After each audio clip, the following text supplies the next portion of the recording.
And thank you for joining us today. This is Dr. Tommy Show live from Wesley Chapel, Florida. I am America's free market doctor, Dr. Tommy McElroy, and you are joining the most listened to concierge medicine morning show in the whole United States. And we would like to thank all of our listeners for that. That's listeners who listen on YouTube and also on SoundCloud or iTunes or Stitcher or TuneIn or any of the number of different avenues you can go about listening to the Dr. Tommy Show. To find all of those avenues, go to AskDrTommy.com and you can click on Listen Live, Watch Live, Listen on Delay, Watch on Delay. All the different ways you can do it are there. And don't forget to subscribe if you are listening. You can subscribe on iTunes. And then if you are watching, you can subscribe on YouTube. And today, the Dr. Tommy Show is brought to you by Atlas MD, which is the medical membership software of choice for membership medicine doctors across the United States. And membership medicine doctors include those who practice direct primary care and concierge medicine. And it also includes anybody who can use Atlas MD who basically doesn't utilize insurance for payment and rather bills patients directly. If you are a physician out there or a chiropractor or any other type of physician that bills patients directly and you want to learn about Atlas MD, you can go to AskDrTommy.com and click on the special offer for Atlas MD. And then you will be able to use Atlas MD for free for the low price of $0 for 60 days. And today we are going to talk about cord cutting. And today I'm not joined by my usual co-host, Tracy, because she could not make it, but you will not even notice because it's going to go off without a hitch. Hopefully not. But in the meantime, one of the things that I was called to my attention over the last week was on LinkedIn. A gentleman that connected with me said, this is on LinkedIn, it says, Tommy McElroy, MD, I'm curious about your opinion on this letter regarding Germany's healthcare system as a model for the U.S. I do realize you are advocating for an open market versus single payer. And then he had a letter that was written to the Tampa Bay Times, and this is open public information. So I'm not busting any confidentiality by saying this is Stephen Rich in St. Petersburg. And he says, healthcare, excellent care for much less. And he opens the letter by saying, in 2016, while trying to go through a blocked exit of a restroom in Frankfurt, my wife slipped on the wet floor, breaking the neck of her femur. After emergency treatment at the airport, she was rushed to a nearby hospital at Goethe University. She underwent emergency surgery performed by a professor who teaches the procedure. She received excellent care for 8 days, and she was hospitalized and has thorough, successful recovery. He goes on to say, German costs were $8,000. Representatives from Blue Cross estimated that the cost would be somewhere between $80,000 and $100,000 here in the United States. And he goes on to list why he believes that the cost was low here or overseas as opposed to here. And he says, among the reasons, tort reform. Okay, non-economic damages are a fraction in degree, consistent with overall medical costs, 10%. Germany does not have a personal injury lawyer industry. Doctors' compensation. Doctors told me they can happily get by on 200 to 300,000 euros per year. Treating and caring for patients is their primary goal. Medical student support. Doctors do not graduate with huge debts and must be figured into their overhead. Treatment-based pricing. Based on studies of procedures, models, and recoveries and outcomes, a fixed reimbursement set for all treatments. And universal single payer. The exorbitant executive salaries, marketing costs, and profits of the private industry are eliminated. Supplemental private insurance is available, but the general program, which is available to all citizens of Germany, is held in esteem by all the Germans we have spoken to. Remember, we have not paid for anything into the system, and our costs were 10% of what they would have been in the United States. And he closes by saying, so what business person would turn his or her back on real evidence that that a product of the same or better quality could be had at 10% of the current asking price? And that is not just any product. Healthcare or lack thereof affects fundamental right to life, liberty, and pursuit of happiness. Why are these and other elements of the German healthcare model not under study and consideration by the U.S. Senate? And he makes a great point. Why isn't it under consideration by the U.S. Senate? And any listener to this program knows that I am not an advocate for a single-payer program. However, I am an advocate for utilizing different programs from different perspectives in different states. And what this gentleman raises is a great opportunity for some state to pass this in their state, as Colorado attempted to do recently, but failed at the ballot box for referendum, and be able to have single payer or the equivalent or whatever kind of different kind of program you'd like in your state. Where I disagree with Mr. Rich is why does it have to be for the whole United States for this model to happen? One of the things that I disagree with about this is the fact that doctors told me they can happily get by on 200 to 300 euros per year. Okay, so whatever that breaks out to, that's fine for those doctors, but why does every doctor in the United States have to have the state administer their salary to them? Why would that be beneficial? Well, why would it not be beneficial? Well, for one, if there is a doctor out there who makes more than 300 euros per year, let's say that his skills or her skills demand more than 300,000 euros per year. What will they be forced to do then in Germany? Will they work for less than 300,000 euros per year, or would they instead not work for it, or maybe only work part-time? So these are some of the things that people advocate for single payer that they oftentimes do not take into consideration. Another consideration is freedom. If you have a state that, whether it be Germany or California or Vermont or Florida, that dictates to the doctors, right, like he says here, based on the studies of procedures, modes of recovery and outcomes, a fixed reimbursement for all treatments. Any of you at home who've ever called an insurance company or Medicare and sat through the different things that you have to go through in order to have a claim paid know very well that this is not something that is consumer-centric. And I am in favor of consumer-centric models, such as free market healthcare reforms that utilize insurance for things that are rare, expensive, and unpredictable, and then utilize your own money, whether it be through a health savings account or a flexible spending account or cash or whatever you want for the routine matters that may not require a third-party payer. To the point of the government controlling that type of outcome or that kind of delivery model, let's go to this is Dr. Jane Orient, and it's called "It's Not About Healthcare, It's About Control." And I saw this today on LinkedIn as well, and this was in let's see, this is in PPJ Gazette, and that is ppjg.me. Anyway, PPJ Gazette, and this is it's not about healthcare, it's about control. It's from Dr. Jane Orient, who's the executive director of the American Association of American Physicians and Surgeons, which, if you are not familiar, is kind of a counterweight to the AMA. So the AMA is, if you were to think about what is the establishment opinion on anything medical, dial up AMA, and they will have it. Good or bad or indifferent, that's the case. If you want to know what the general consensus of the establishment of Washington, D.C. and that type of thing is on medical care, dial up the AMA and they'll have it. So AAPS is the counterweight to that, or offering a different opinion. So Dr. Orient talks about single payer, and I'm going to read from the article here. It says, of course there is, we're moving toward the end game of single payer, which assures a continued diversion of funds to the swamp. These funds are no longer available for people to choose as they choose to spend. And worse, the system will carefully control the funds that actually provide care, say by punishing doctors from deviated from government-dictated, quote, best practices. So back to this gentleman's point here, based on studies of procedures, modes, and recoveries of outcomes, a fixed reimbursement set for all procedures. So, you could say, well, if someone goes to, let's say, a doctor for strep throat, there's an accepted protocol for that. And the protocol is, unless they're allergic, 10 days of penicillin or a shot.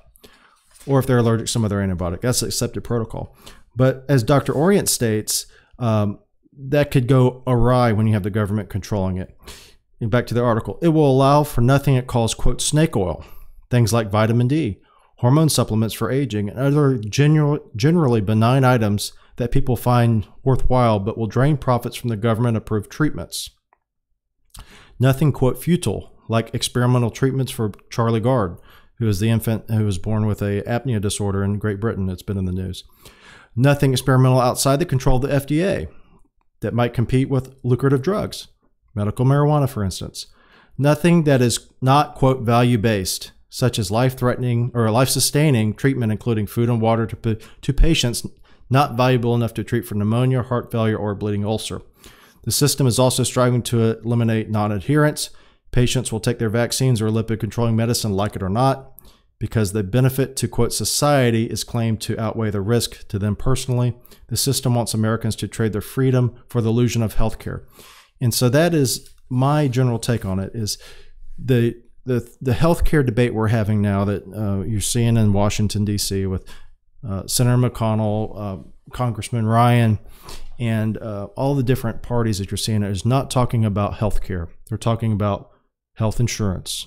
They're talking about health payment models. They're talking about how to provide for every single American a universal method for taking care of every little problem that they may come across in their lives from a medical standpoint, whether it be a sprained toe, whether it be open heart surgery, whether it be treatment for genetic disorders, or whether it be treatment for a routine thing like hypertension.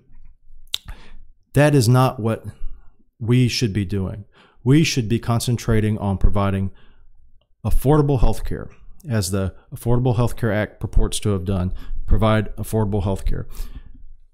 Affordable health care is achievable very simply through the free market, as it had been done in the years before the proliferation of what we know today as the healthcare payment system. If a patient comes in to see me today, and let's say I am not a concierge doctor, let's say that I'm an insurance-based medicine doctor, and I'm doing my best work I could possibly can. The amount of work that I will do for that patient is a fraction of the amount of work that I will end up doing overall to see that patient. What am I saying? Well, if someone comes through my door and I'm an insurance-based doctor and they have a seat out there in the lobby, it's not just me and Tracy and the patient as we are now.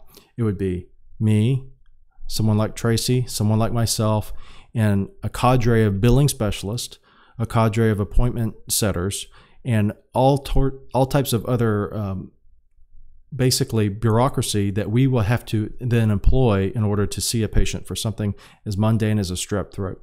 So the first thing would happen is the patient would come back. First of all, no, they wouldn't come back. First thing that would happen is they would present themselves to the window, and the person at the front desk would say, "Where's your insurance card?" And if you don't have the insurance card, then they're going to have to see, are you going to be even seen today? And there's some practices that will not see patients unless they have insurance. And if they do see patients that don't have insurance, the price is exorbitant.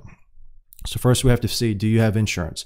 Then they would come back. Then we would do the medical part of it, where we would talk about whatever their medical problem is. And then after a period of several minutes, we would send them on their way. And then the real work starts. And that's the work of billing and coding and check boxes and all the things that you as a patient don't see. So that's one of the things that we do that is less expensive and would allow for more patients to see more doctors, or actually more patients to see fewer doctors and have better care, is if we eliminated a lot of the hassle that doctors have to go through in order to have payment. And payment in the insurance-based medicine model is one of the biggest things that causes burnout. Burnout, if you read about it, is they have all these different things now they're going to do for doctors. They're going to have wellness programs. They're going to have meditation. They're going to have maybe group hugs. And they're going to do all these things that allow doctors then to go back into the fray and tackle their mountains of bureaucracy and paperwork without quitting, or without going into depression, or without, unfortunately, committing suicide. Many doctors do that. And so healthcare, next time you turn on the TV and you hear a politician talk about healthcare, remember, they are not talking about healthcare. They are talking about health insurance. They are talking about ways to preserve the current bureaucratic model that has cost millions of people millions of dollars and has not improved healthcare. And so when you read back to Mr. Rich's article, he is exactly right.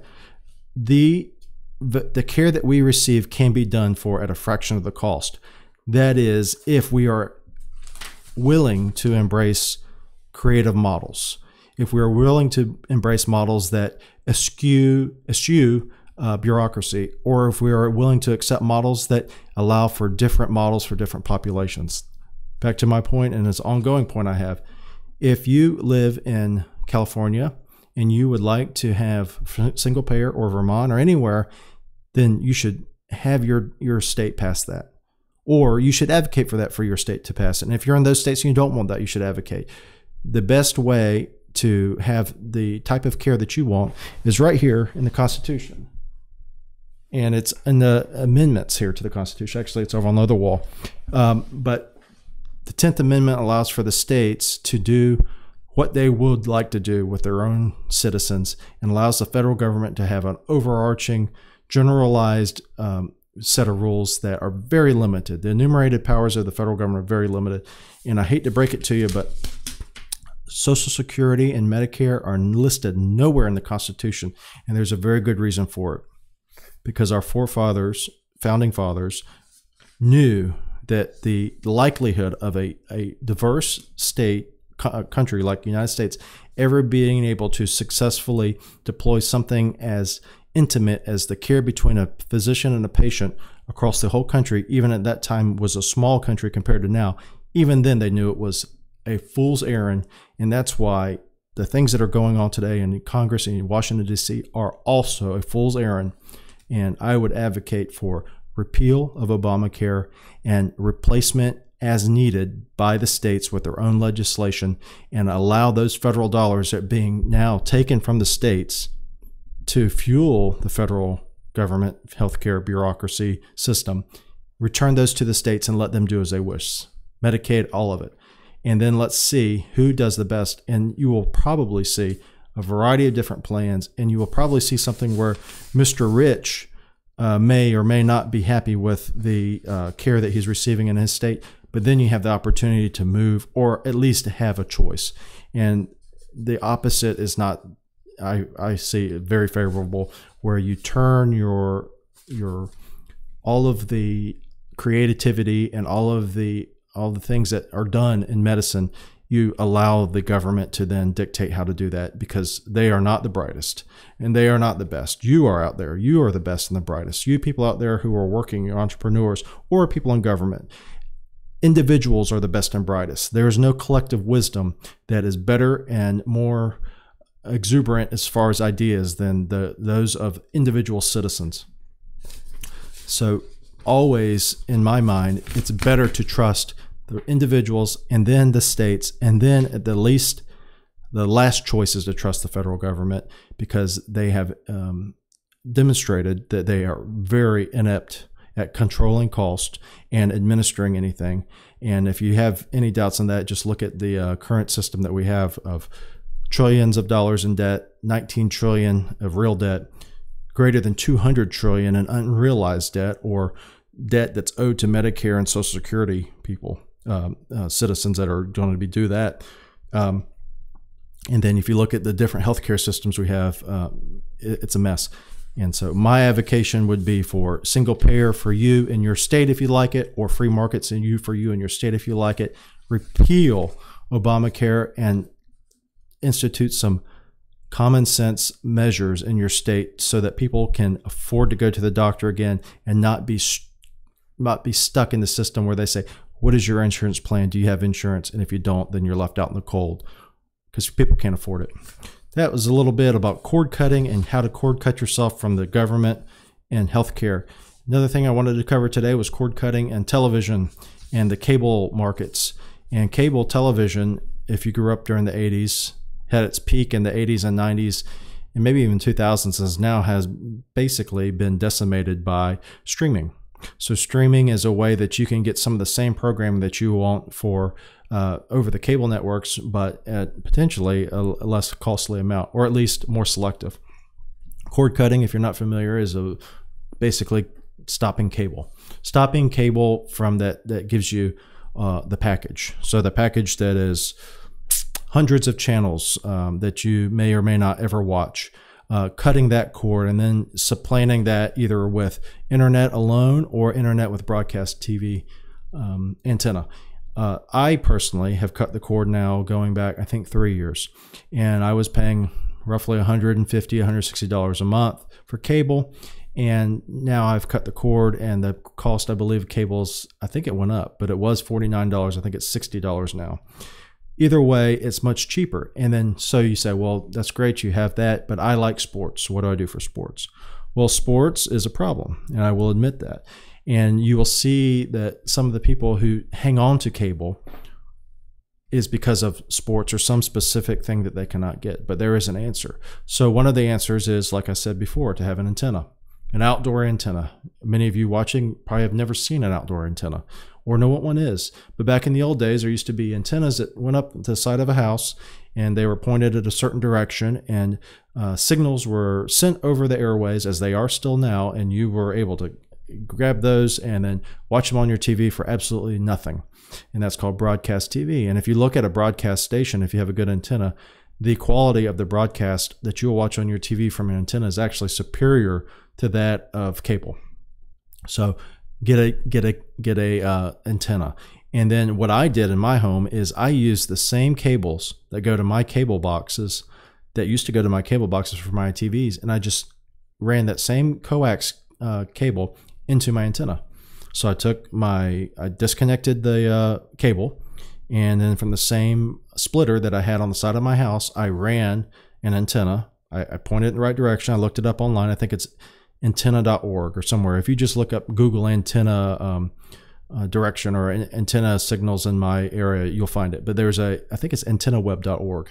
But anyway, you can look at the direction of which way to point your antenna. And I use my phone, and there's a compass feature on your phone, and I put it next to the antenna, and I steered it towards 22.3 degrees, I believe it was. And that's where you get 95% of the broadcast stations in Tampa Bay. And then I took the coax from the antenna and ran it back down to that splitter. Voila, I have cable channels. I have broadcast channels now. And the broadcast channels I have I think there's about 30 total. A lot of them I don't watch, same as cable, except I don't pay anything for it. I do watch, there's some stations I watch more, like Create TV there's a movie channel that I watch as a broadcast TV. And then back to the point of what do I do about sports? Well, a lot of sports are on broadcast TV. Those who are not, such as the ones that ESPN has taken, those ones you can get through ESPN through a streaming option. And the one I used was Sling TV. So Sling TV is an app that you use, and you have to have a player. So you have to have, I believe Roku does it. I used my computer to do it. There's a variety of ways, but you can use these adapters to get things. So I believe probably some of the newer Blu-ray players may have it. But anyway, Sling TV is an app. So the app works as an interface between the internet and your display device to run that content, and you get it over the internet. And then once you do something like that, Sling TV, depending on the package you buy, may cost you $9 or $10 a month if you just want to watch ESPN. So for the college football season, I had Sling TV for a period of time, and then I discontinued it because I don't want it the rest of the year. And I could care less to watch ESPN for most of the time because there's just nothing on it that's interested me except during football season. And so whatever your interests are, you can usually find that through an app. And also, as we know, there's Hulu and Netflix for seeing TV shows, and there's Amazon Prime too. So there's cord cutting is available. Cord cutting has been utilized in the telecommunication industry to allow customers to achieve a more direct, more customized service that they would enjoy, and then utilize their savings for whatever they want. Ice cream, buying new clothes, whatever the case is. The same can be done for healthcare. The same should be done for healthcare. Cut the cord if you're into that. If you're interested in learning more about how to cut the cord from a healthcare standpoint model and take advantage of your own healthcare, you can join a direct primary care practice or a concierge practice. That is something that we do here.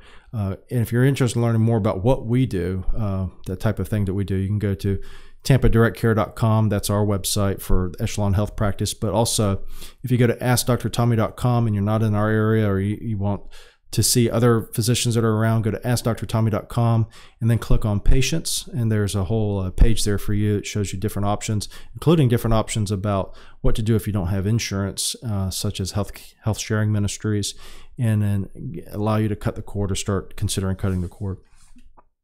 We are in 2017, and 2017 marks about 31 years since the new Van Halen. What it was called then was New Van Halen. And Van Halen, up until that time, was fronted by David Lee Roth. along with Eddie Van Halen, Alex Van Halen, and Michael Anthony. And then in 1985, Roth left, went solo, and they had what we call the New Van Halen. And the New Van Halen had Sammy Hagar, the Red Rocker, as the lead singer. And today's song of the week is featuring the initial album, or the first album from the New Van Halen, and it's the eponymous name, it's a title that's eponymously named album 5150. And so for all of you out there listening, enjoy this. And for those of you on YouTube, sign up on iTunes, and iTunes sign up on YouTube, and vice versa. Until next time, bye-bye.